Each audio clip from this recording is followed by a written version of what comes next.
I have learned not to complain about people in my life anymore. The good people are going to come to bring happiness in your life. The bad people are going to come to give you experience. The very worst people are going to come to give you a lesson. And the greatest people are going to come to give you memories. We need all these life experiences in our lives. We need the peace. We need the happiness. We need the memories. We need the joy and comfort. We need the experiences because we need to tell other people that may go through the same situation. We need the lesson because what is life without a lesson? So we need all these things, much as sometimes it's going to be so hard. Some of these life experiences cannot be erased from your life. Look at, for example, a scar and imagine the wound that you had gotten before, how painful it was. Let's just say that that wound was sometimes for your good and sometimes for your bad. Look at that wound and how painful it was in your life and imagine what you went through. It was not only a lesson, it was an experience that you went through. Sometimes it brought happiness because of the people that visited you, and sometimes it gave you also the memories that you needed in life.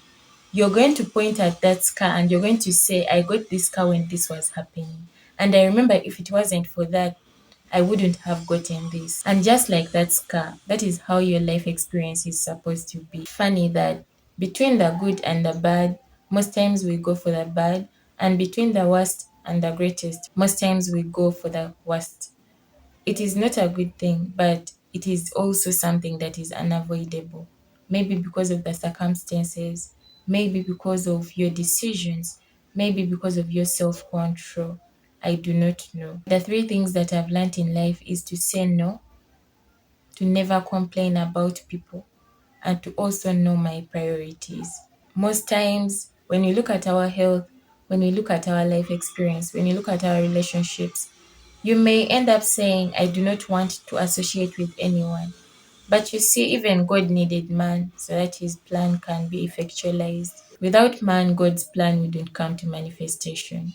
Take, for instance, saying that I'll bring you a Messiah. He needed to use man. He wanted to liberate his own people, the people of Israel. He still needed man to lead them. So if God needs man to fulfill his purposes, you cannot say that you do not need man. You cannot say that you do not need anyone and you alone are better alone. Above all, you cannot say, I am no longer going to be having friends because of what happened to me. I am better off alone. We just need to know our priorities. We just need to know who we have to invest our time to. We just need to know who we have to value, and we just need to know who we have to celebrate. In most cases, the people that treat you the worst are the people you want to associate with, are the people you want to please, are the people that you want to prove wrong, and the people that are there for you, the people that listen to you in your silence and look after you, the people that care enough to love you even when you're pushing them away. We do not have their time. We push them away. We do not even recognize them. We do not celebrate them. I remember I listened to a sermon by Apostle Joshua Selman, and he said that when you sit and look at your life, do you have a friend, one or two or three, whom you can call even in the middle of the night and say, this and this has happened? Will they help you? I sat and looked at my life, and at one point I could have had one or two, but even the one or two that I had, I lost them. So I remained with zero. And I looked at my life and asked myself, if someone was to call me and ask me that I am in trouble right now, would I respond the same way as if I had called them and told them that I was in trouble? In most cases, when I have the ability to, I have always seen myself helping. I have seen myself being that vulnerable to help people. But I've asked myself several times that why is it that people come into your life and when they're exiting, they leave you with pain and they leave you with regret? Sometimes you don't want to regret, but there's nothing you can do. Sometimes you still want the relationship to continue, but there's nothing you can do. That is the very point where you say, I may not be able to control whatever has happened, but I can control my decision from now henceforth.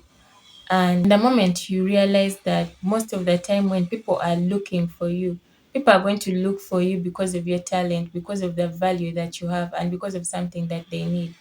Yes, some of them will take long, but they will still look for you. For as long as you have a skill or a value, someone will look for you. And someone will still use you if you do not know how to say no.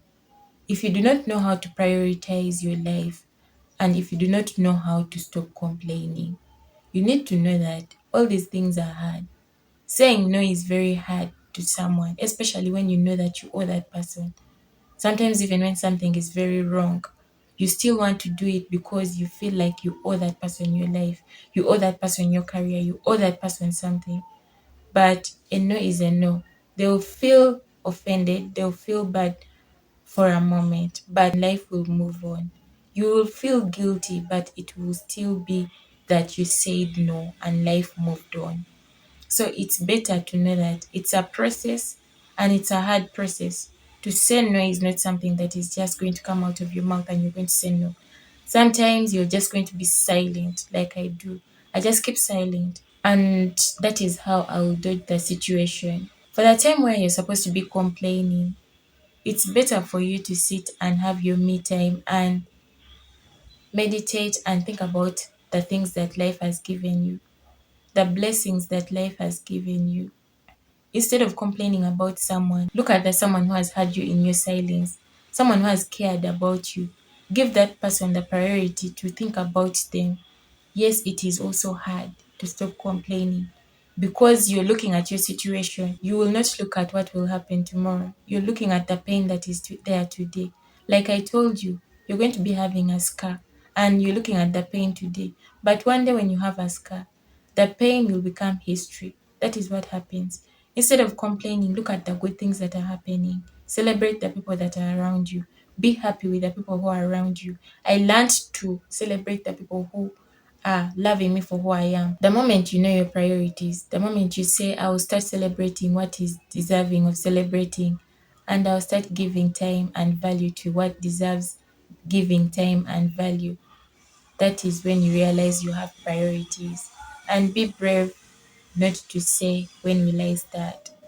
It is in that very moment where you say, I cannot jump, that you should jump. We do not know what will happen, but all we know is that everything will happen for your good. Otherwise, I have learned to find peace in chaos.